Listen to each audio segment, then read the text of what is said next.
নমস্কার বন্ধুরা, আমার চ্যানেল জেরিস লাইফস্টাইলে তোমাদের সবাইকে স্বাগত। আর ভাবছো তো এটা অন্ধকার অন্ধকার কি দেখাচ্ছি আমি? এটা রাত 1:30টার সময় তোলা। কাল রাতে এখানে ঝড় হয়েছিল, বরফি ঝড় স্টার্ট হয়েছিল আর মোবাইলে অ্যালার্টও এসেছিল, তো তার জন্য আমরা একটু লেটেই শুয়েছিলাম। বলেছিল বাইরে না বেরোতে, তো বাইরে না বেরোলে কোনো কিছু আনসেফের কিছু নেই ঘরের মধ্যে থাকলে। তো কিন্তু আমাদের রাতে এমনি ঘুমোতেও দেরি হয়েছিল আর বাইরেটা দেখতে খুব সুন্দর লাগছিল, তো আমরা জেগেছিলাম। তো এই দেখো, আজকে আমি সকালে টিফিনে বেগুনের ভর্তা বানাবো বলে বের করে নিয়েছি, বেগুনটা পুড়িয়ে নিয়েছি।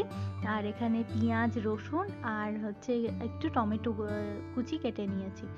তো এই যে তেল দেখতেই পাচ্ছ, একদম ড্রপ ড্রপ তেল। তোমরা অনেক সময় দেখে হাসতেও পারো যে এত কম তেল। তো এত কম তেলেই আমি রান্না করছি, কারণ এটা ডায়েট ফুড, মানে যদি কেউ ডায়েটে থাকে তো তাদের রান্নাটা যদি কম তেলে করতে চায়, বা অনেকে আছে কম তেলে খেতে ভালোবাসে, তো তাদের জন্য এই রান্নাটা পারফেক্ট। একদম কম তেলে রান্না করছি, কিন্তু খেতে কিন্তু টেস্টি হবে, কোনো স্বাদে তারতম্য হবে না। তো একটু লবণ দিয়ে নিলাম, টমেটো আর পেঁয়াজটা একটু ভাজা ভাজা করে লবণ আর একটু হলুদ গুঁড়ো দিয়ে নিলাম, দিয়ে ওইটা একটু নাড়াচাড়া করব। যখন আমরা কম তেলে রান্না করি তখন একটু ঢাকা দিয়ে দিয়ে বারবার নাড়াচাড়া করে করে রান্নাটা করলে টেস্টি হয় আর তেলটাও কম লাগে। তো এই দেখো, একটু ঢাকা দিয়ে রেখেছিলাম, মশলাটা হয়ে গেছে সিদ্ধ। আর এই যে এবার বেগুন পোড়াটা খোসাটা ছাড়িয়ে আমি ওর মধ্যে দিয়ে দিয়েছি। যেহেতু তোমরা বেগুন পোড়াটা বাড়িতে বানিয়েই থাকো, সেই জন্য আমি খুব ডিটেলসে তোমাদের দেখালাম না, তো আমি খুব শর্টের মধ্যে দেখাচ্ছি। তো তবুও মনে হলো যে কম তেলে রেসিপি, আমার মনে হলো যে দিলে ভালো লাগবে, অনেকে ইউজ করতে পারবে।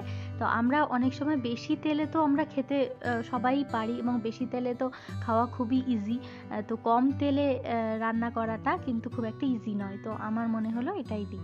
একটু গরম মশলা ছড়িয়ে দিয়েছিলাম, দিয়ে এবার টিফিনে প্যাক করে নিচ্ছি। দেখো এই যে টিফিনে প্যাক করে নিচ্ছি। আর টিফিনে ছিল 2টো রুটি দিয়েছিলাম হাজব্যান্ডকে, আর হচ্ছে স্যালাড দিয়েছিলাম। স্যালাডে যা যা দিই, টমেটো, শসা, পেঁয়াজ দিই না, কারণ বলে মুখে গন্ধ লাগবে, তো সেই জন্য। আর হচ্ছে পেয়ারা, এগুলো স্যালাডে দিই, তো দিয়েছিলাম। দেখো এবার বাইরে আমি বেরোচ্ছি, আজকে আমার একটু বাইরে বেরোনো ছিল, তো দেখে মনে হলো তোমাদের একটু সকালটা আর বাইরেটা দেখিয়ে দেবো তার এই সুযোগে। তো দেখো বাইরেটা দরজার যেই খুলেছি পুরো বরফ ছিল, তো যাই হোক বরফটা সরিয়ে কিছুটা এই যে বেরোচ্ছি, বেরোনোর সময় বাইরেটা একটু দেখিয়ে দিলাম। এই যে আমার ঘরের পিছনটা বরফে এরকমই দেখতে লাগছিল। আর এই যে রাস্তায় ছোট ক্লিপ নিয়েছি, আর ঠান্ডায় একেবারেই হাত বের করতে পারছিলাম না, খুবই অসুবিধা হচ্ছিল, তো খুব ভালো করে ফটোসগুলো তুলতেও পারিনি আর ক্লিপগুলো বেশি নিইনি। তো দেখো এইটা রাস্তায় হাঁটতে হাঁটতে তোমাদের জন্য একটুখানি ক্লিপ তুলেছি। এই যে গাড়িগুলো দেখো সাদা পুরো ভর্তি হয়ে আছে বরফে, আর ঠান্ডা প্রচুর ছিল আর প্রচণ্ড হাওয়া বইছিল, তখনও কিন্তু বরফ পড়ছিল। ইভেন এখনও যখন আমি ভিডিওটা বানাচ্ছি বরফটা কিন্তু পড়ে যাচ্ছে। তো যাই হোক, আমার ভিডিওটা কেমন লাগছে অবশ্যই জানিও কমেন্ট করে, আর ভালো লাগলে লাইক, শেয়ার আর সাবস্ক্রাইব করে দিও, আর বেল আইকন করে দিও। তো ততক্ষণের জন্য বাই বাই।